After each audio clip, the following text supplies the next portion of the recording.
베드로후서 2장 17절로 22절까지 저와 여러분들이 한 절씩 교독하겠습니다. 2장 17절입니다.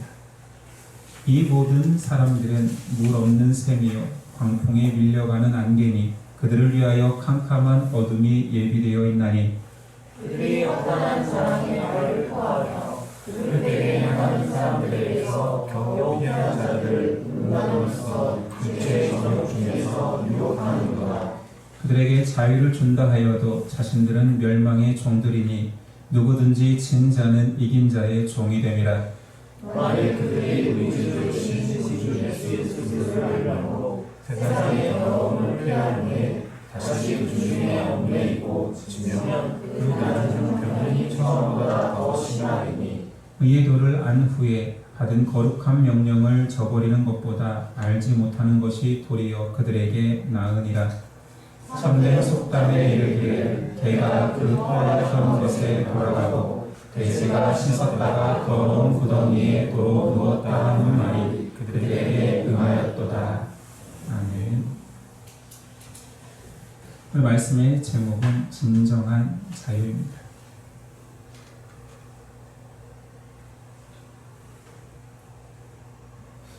진정한 자유라는 제목으로 나누겠습니다. 오늘 본문은 사도 베드로가 지금까지 거짓 교사와 그 유혹에 넘어간 자들, 그들의 특징을 이야기했다면 이제는 그들의 결과를 말합니다. 진리를 결국은 저버리고 배교한 자들을 표현하는 사도 바울의 표현이 굉장히 신랄합니다. 앞서 그들을 표현할 때 임박한 멸망을 스스로 취하는 자들, 잡혀 죽기 위하여 난 이성 없는 짐승, 탐욕에 연단된 마음을 가진 자들이니 저주의 자식이라고 했었죠. 17절에 보니 물 없는 샘이요 광풍에 밀려가는 안개. 22절 토한 것에 돌아가는 개, 씻었다가 더러운 구덩이로 도로 돌아가는 돼지로 묘사하고 있습니다. 굉장히 심한 말을 계속 사용하고 있죠. 사실은 이 정도의 편지는 굉장히 좀 막장 아닙니까? 한두 번 얘기한 것도 아니고 여러 가지 표현 방법을 써가면서까지 이렇게 그들의 결과를, 그들의 모습을 폭로하고 있습니다. 17절에 이 사람들은 물 없는 샘이에요. 겉으로는 샘입니다. 물이 가득할 것 같습니다. 그러나 그들의 내면에 가진 것은 아무것도 없다라는 거지요. 그 안에 생명의 물이 있을 것처럼 자라나지만 그 심령은 메말라 있습니다. 두 번째, 광풍에 물러가는 안개로 표현합니다. 안개 또한 앞에서 말한 물 없는 샘과 비슷한 의미입니다. 안개는 구름이 아니지요. 그 안에는 생명력 있는 물이 없습니다. 물이 있는 것 같지만 사람들을 현혹하기만 하는 굉장한 위험이 있지요. 그들의 안개가 끼며 시야를 가려 위험천만하기만 하지 비가 내리지는 않습니다. 이 두 비유를 통하여서 베드로는 그들이 생명이 있는 듯 자랑하지만 사람만 현혹하고 위험을 초래함을 말하는 것입니다. 그들의 최후는 캄캄한 어둠이라 말합니다. 은유적으로 표현했지만 지옥이 예비되었다라는 무서운 선언을 하고 있습니다. 그들의 자랑은 멈추지 않습니다. 비어있는 샘이기에 우리말에 빈수레가 요란하다라고 하잖아요. 그들은 깨어진 독처럼 물을 쏟아내듯 자랑합니다. 18절 그들이 허탄한 자랑의 말을 토하며 그릇되게 행하는 사람들에게서 겨우 피한 자들을 음란으로써 육체의 정욕 중에서 유혹하는도다. 그들의 특징은 과장된 말로써 어린아이 같은 연약한 자들을 현혹합니다. 그들은 자랑을 많이 합니다. 그리고 그 자랑에 넘어가는 자들이 생기지요. 미숙한 자들은 그 자랑에 혹하여서 나도 그렇게 되고 싶다라는, 나도 그런 자랑을 하고 싶다라는 말에 유혹에 넘어가 사로잡힙니다. 안타깝지만 오늘날에도 교회 안에 이런 허탄한 자랑이 넘쳐납니다. 고 오카노 목사님이 제가 신학대학원 3학년 때 사경회를 인도한 적이 있습니다. 한국교회 대가시잖아요. 그래서 신학생 때 정말 첫 마디가 되게 궁금했어요. 어떤 말로 시작하실까? 신학생을 향하여서 반갑다고 할까? 아니면 경각심을 줄까? 그래서 아직도 그 첫 마디가 기억납니다. 이렇게 시작했습니다. 나는 평생 목회자로 살아서 설교에 왔기에 이 자리에서 사람들을 웃겼다가 울릴 수 있는 능력이 있다. 그러나 지금 신학생들에게 필요한 것은 그것이 아니지 않는가. 여기서 웃길 마음도 없고 울릴 마음도 없다라는 거지. 포함된 자랑을 하지 않겠다라는 선언으로 말씀을 시작하셨습니다. 칼빈은 오늘 말씀을 추석하며 이런 글을 남깁니다. 성령과 성령의 역사하심을 마치 하늘 위의 구름에서 천둥이 치듯이 한입 가득히 뱉어내 그들의 허탄한 말로서 수많은 사람들을 사로잡는다. 또한 그들은 온갖 악에 탐닉하는 가장 어리석은 자들인데도 사람들은 소위 그들의 익살에 호감을 갖는다. 여러 번 이야기했었죠. 제 신학대학원 같은 방을 쓰던 동기는 항상 자기가 설교를 하는 사람으로서 느끼는 것을 이렇게 이야기했습니다. 한국교회 성도들은 코미디언이 강단에 서서 웃겨주면 은혜 받았다라고 할 것이다. 본인이 안 웃기다라는 말을 그렇게 한 거죠. 웃기면 되지. 그 정도로 강단에서 허탄한 자랑을 해도 성도들이 좋아하고 박수치고 은혜 받는다. 그런 상황을 좀 빗대어서 말한 거죠. 거짓된 자들은 말씀과 진리에 대한 간절함을 약하게 만들고 개인의 취향을 자극하여서 연약한 자들을 유혹합니다. 하나님 믿으면 좋은 일이 생길 거야. 하나님 믿으면 풍성해져. 하나님 믿으면 성공한다. 이게 개인의 취향이지 진리의 말씀은 아니잖아요. 그런 자랑이 교회 안에 슬며시 스며들어서 오히려 이단들이 정통교회의 이런 모습을 비판합니다. 이런 교훈이 스며들면 교회 안에 종교인들은 많아지겠지만 성도는 점점 적어지는 일을 만들겠지요. 거짓된 자들은 또한 자기 합리화의 대가들입니다. 19절. 그들에게 자유를 준다 하여도 자신들은 멸망의 종들이니. 그들은 참 자유를 모릅니다. 왜냐하면 그들이 자유를 가지고 있지 않기에. 그들이 말하는 자유는 죄를 지어도 정죄받지 않는 자유, 율법을 지키지 않고 사는 것이 자유라고 말합니다. 신앙인이 진리의 말씀 안에서 자유함을 누리는 것인데 그들은 진리 없는 자유, 율법 없는 자유를 자유로 말합니다. 그것은 방종이지. 이 또한 한국교회에 깊이 스며든 잘못된 교훈입니다. 말씀 없이 살아도 진리 없이 살아도 자유롭습니다. 주일의 예배를 빠져도 자유롭습니다. 그걸 복음이라 여기는 것이지요. 돈을 어떻게 벌어도 좋은 일만 하면 자랑할 것만 있으면 자부심을 느낍니다. 이런 자유 다 누리고 있지 않습니까? 자유라는 달콤함에 빠져서 더 이상 하나님의 율법을 두려워하지 않습니다. 부절제한 자유에 빠진 것이지요. 이것은 자유가 아닙니다. 성경에서 말하는 자유는 한 번도 그런 자유를 허락한 적이 없습니다. 그걸 죄라 이야기하고 있지요. 그리스도께서 십자가 희생으로 주신 자유는 죄와 사망으로부터의 자유입니다. 개인에게 누릴 수 있는 자유가 아니었던 거지. 로마서 8장 21절 그 바라는 것은 피조물도 썩어짐의 종노릇한 데서 해방되어 하나님의 자녀들의 영광의 자유에 이르는 것입니다. 거짓된 자들은 영광의 자유를 개인의 자유로 바꾸어 말합니다. 율법의 정죄에서 벗어난 자유지 율법 없이 사는 자유를 말하는 것이 아닙니다. 그들은 또한 자기 꾀에 빠져버렸습니다. 자신이 자유가 없는데 멸망의 종인데 자유를 준다, 이것이 자유다라고 선전하고 다니지요. 그들은 똑똑합니다. 지혜롭습니다. 그래서 결코 자기들은 자가당착에 빠지지 않을 거라고 확신하는 거지요.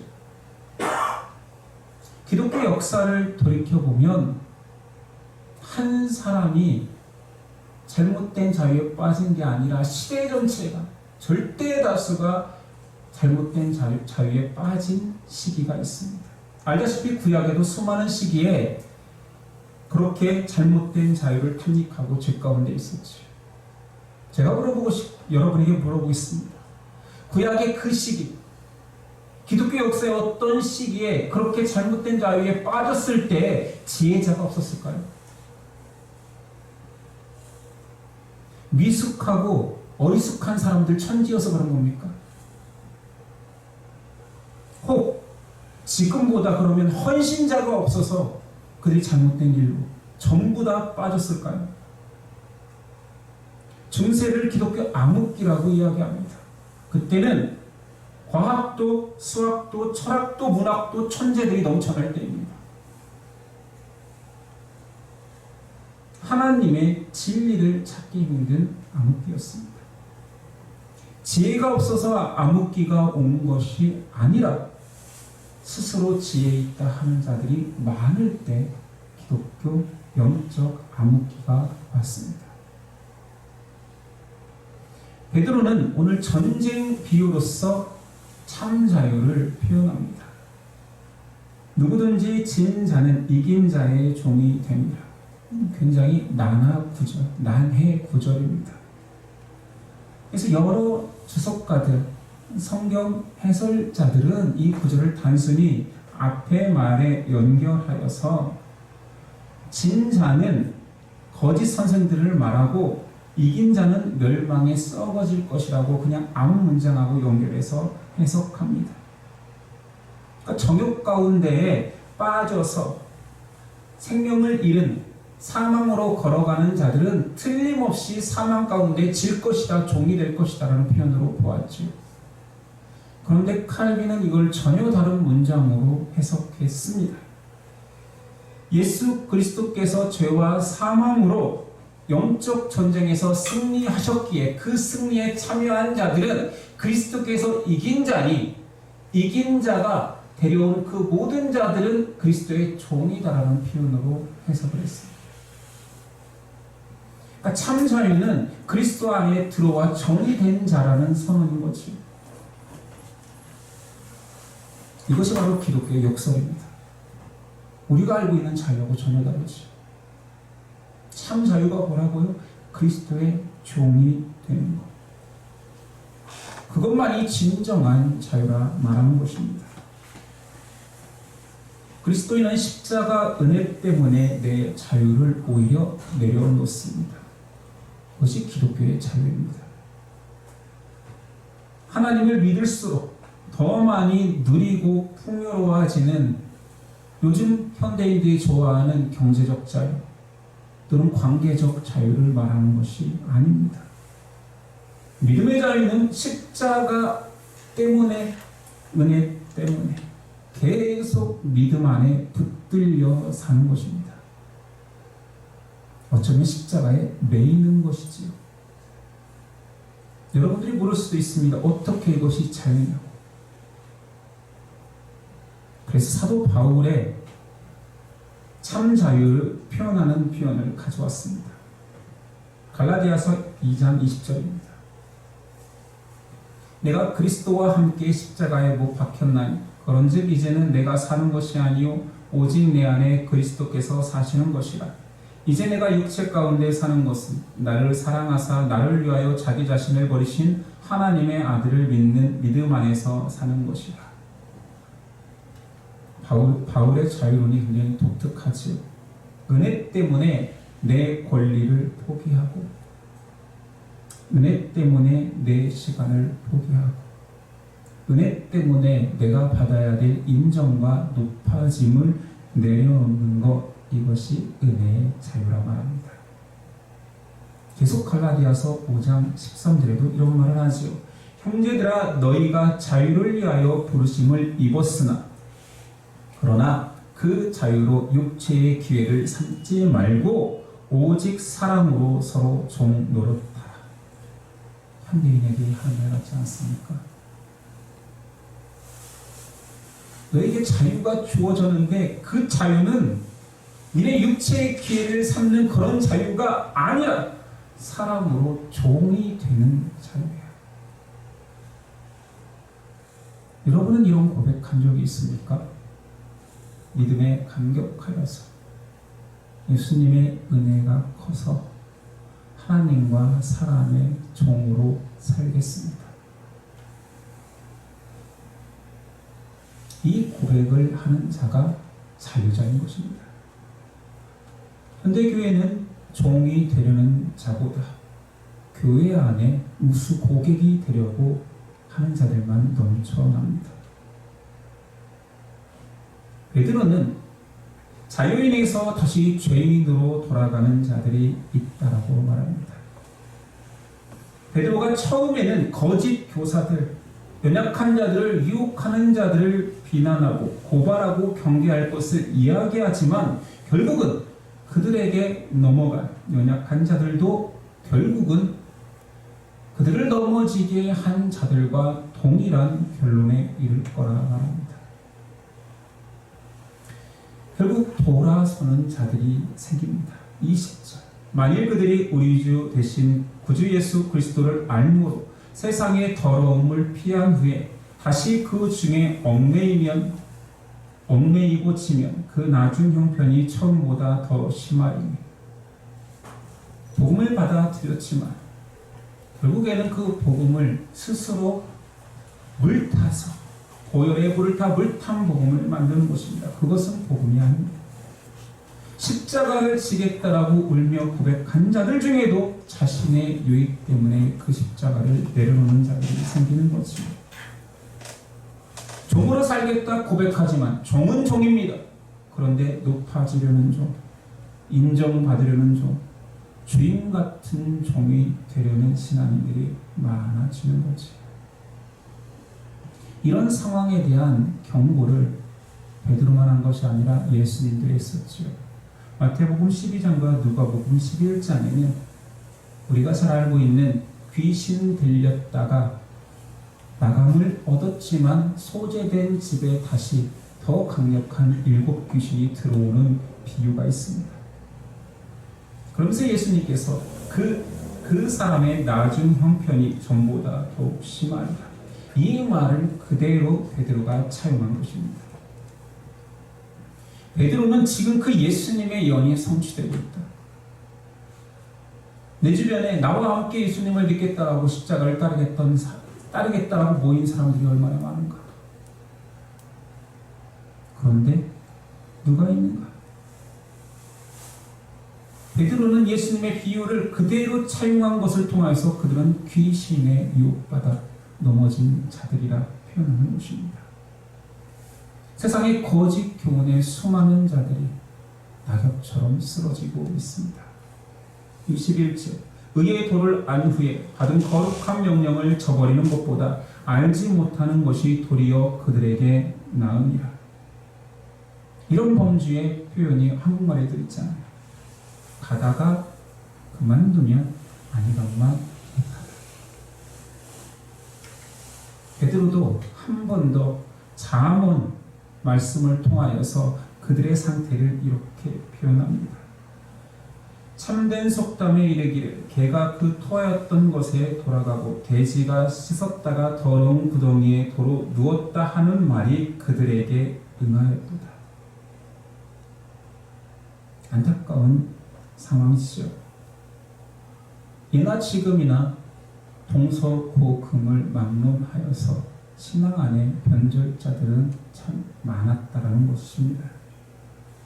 진리를 손 안에 두고도 그 진리의 가치를 세속적 가치에 희석되어 놓쳐버리는 자들 존재해 왔습니다.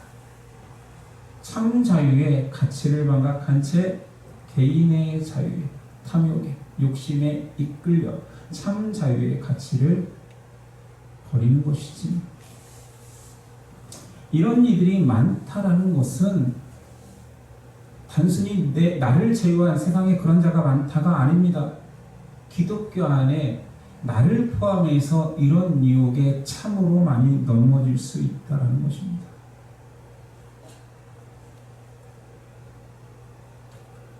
진리를 향하여 걷는 것은 바른 자세, 바른 목표, 바른 열심을 필요로 합니다.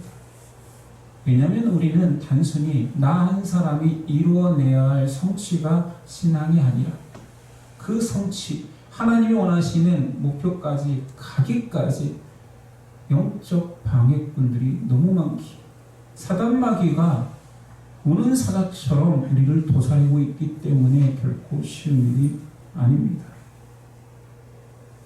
어마어마한 시험 앞에 넘어지는 것이 아니라 누구라도 가질 수 있는 그 욕심과 교만에 겸손해야 될 은혜의 자리를 떠나는 것입니다. 그러니 우리는 내 은혜를 교만히 여기지 아니하고 날마다 겸손히 묵상하며 회개해야 됩니다. 누구라도 넘어질 수 있게. 베드로는 서신을 쓰면서 분명한 대상과 목표가 있었습니다. 사도 베드로가 돌아서고 실패한 자들을 비난하고 경고하기 위해서 쓴 글이 아니라 그리스도로 인해 순종하던 그들이 포기할까봐 끝까지 격려하기 위하여서 쓴 목적입니다. 배교자들을 비난하려 한 것이 아니라 사명을 끝까지 감당하는 자를 위로하고 그들이 그 사명을 감당할 때 같이 진귀한 보석됨을 말하고 싶은 것이지요. 리더로서, 사도의 대표로서 베드로가 그 시대에 느꼈던 중압감은 우리가 상상하기 힘들 것입니다. 함께 그리스도를 위해서 죽겠다고 했던 자들이 변절할 때 그 아픔은 너무 컸을 것입니다. 그들이 자신만 변절하는 것이 아니라 또다시 연약한 자들을 넘어뜨리려 교회에 기웃거릴 때 베드로가 느끼는 좌절감은 어마어마했을 것입니다. 그러니 이런 격한 반응들, 표현들이 나오는 거지요. 참자유를 망각하게 하는 개와 돼지 같은 짐승이라고까지 표현하는 것입니다.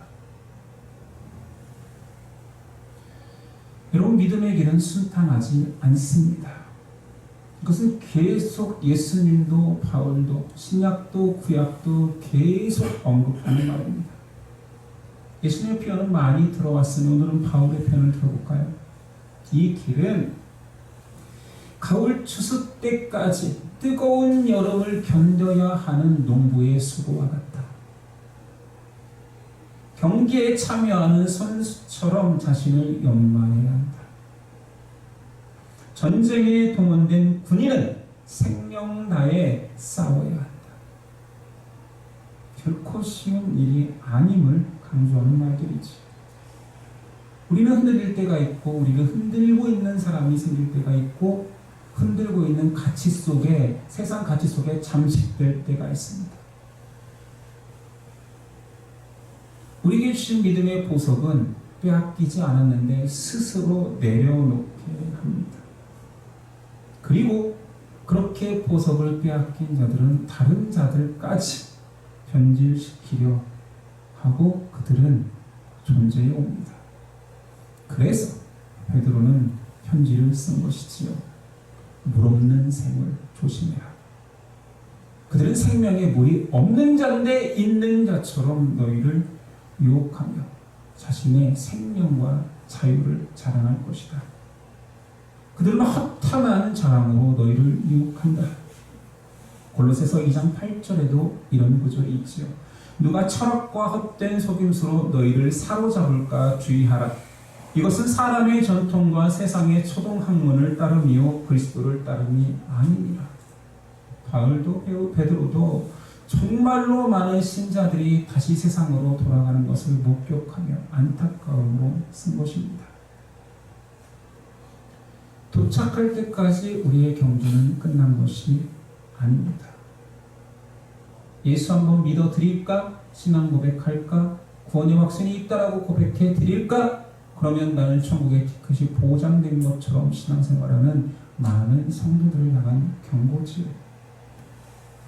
성도는 성장과 성숙을 멈추는 순간 어쩌면 그 자리가 믿음을 저버리는 자리가 되기도 합니다.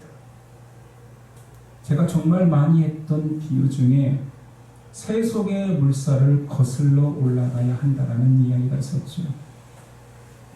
너무 힘들어서 잠시 나는 여기에서 쉴테야 헤엄치는 것을 멈출 테야 하면 새 속의 물살은 강하게 나는 그 자리에 있겠다 하지만 그 급류에 휘말려 새 속의 바닥까지 떠내려가 있게 됩니다. 에베소 4장 14절이요. 이는 우리가 이제부터 어린아이가 되지 아니하여 사람의 속임수와 간사한 유혹에 빠져 온갖 교훈의 풍조에 밀려 요동하지 않게 하려 함이라. 오직 사랑 안에서 참된 것을 하여 범사에 그에게까지 자랄지니 이는 머리니 곧 그리스도라. 내가 그리스도 닮은 데까지 가겠다라는 목표를 내려놓는 순간 온갖 교훈의 풍조에 밀려 요동케 된다 말하고 있지 않습니까? 우리가 지금 완전한 신앙인이다, 보석 같은 신앙인이다 라고 말하는 것은 아닐 것입니다. 우리가 완전하지 않을지라도 우리의 태도가 겸손해야 되는 것이요. 내가 높이 오른 자가 아닐지라도 내 방향은 한 발짝 한 발짝 결코 그리스도를 향하여 멈추지 않겠다라는 자세가 필요한 것입니다. 어제의 기도가 나를 축복으로 이끄는 것이 아니라 오늘은 오늘의 나의 기도, 감사, 회개를 멈추면 안 된다는 것입니다. 예수님께서 공동체를 이 땅에 소망으로 두셨습니다. 서로가 서로에게 귀한 도움의 돌 에베네셀이 되어줄 거라고 믿기에 다 이루었다 말한 거 아닐까요? 신앙이 쉬운 게 아니기에 공동체가 필요하고 순탄한 여정이 아니기에 지체가 필요한 것입니다. 우리의 위로가 없더라면 누구라도 시험당하여서 포기할 것입니다. 서로가 서로에게 에베네셀이 되어주지 않는다면 이 길은 혼자 걸어낼 수 없기에 유일한 소망 공동체 교회를 주셨습니다. 제가 이 자리에 있을 수 있는 것, 계속 신앙을 이야기하고 믿음을 이야기할 수 있는 것이 하나님의 은혜겠지만 제 자신의 공로가 아니요 여러분의 힘인 것입니다. 세상은 자유를 개인의 자유라 말하고 있습니다. 오늘 베드로는 정확히 자유를 규정하죠. 영광의 자유는 종이 되는 자유다. 진리 안에서 하나님과 사람에게 종이 되어줄 수 있겠느냐? 그것이 참 자유다 말하고 있습니다. 우리는 계속 세속의 자유, 개인의 자유, 개인이 누릴 수 있는 많은 것들을 신앙 안에서 하나님께 달라 할 것입니다. 연약하기에 저도 하나님께 필요하면 달라 할 것입니다. 그러나 그것이 본질이 아니며 결국은 다 주기 위하여서, 더 낮아지기 위하여서, 더 사랑하기 위하여서, 더 정의 되기 위하여서 진행하는 것이 참 자유를 누리는 길임을 우리는 명심해야 할 것입니다. 그것이 영광의 자유입니다. 기도하겠습니다.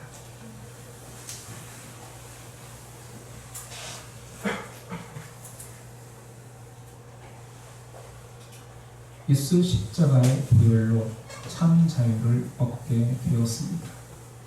그래서 보혈로 매임바 된 것이 자유임을 고백합니다. 나를 핏값으로 사셔서 하나님 나라의 백성으로 삼아주셔서 감사합니다. 그 백성됨을 망각하지 아니하고 참 자유 영광의 자유를 꿈꾸며 살아갈 수 있는 저와 예수님 형제자매 될 수 있도록 도와주시옵소서.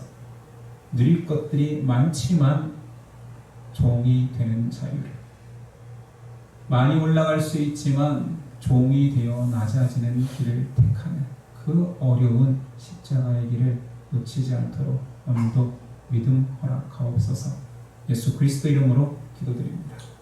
아멘.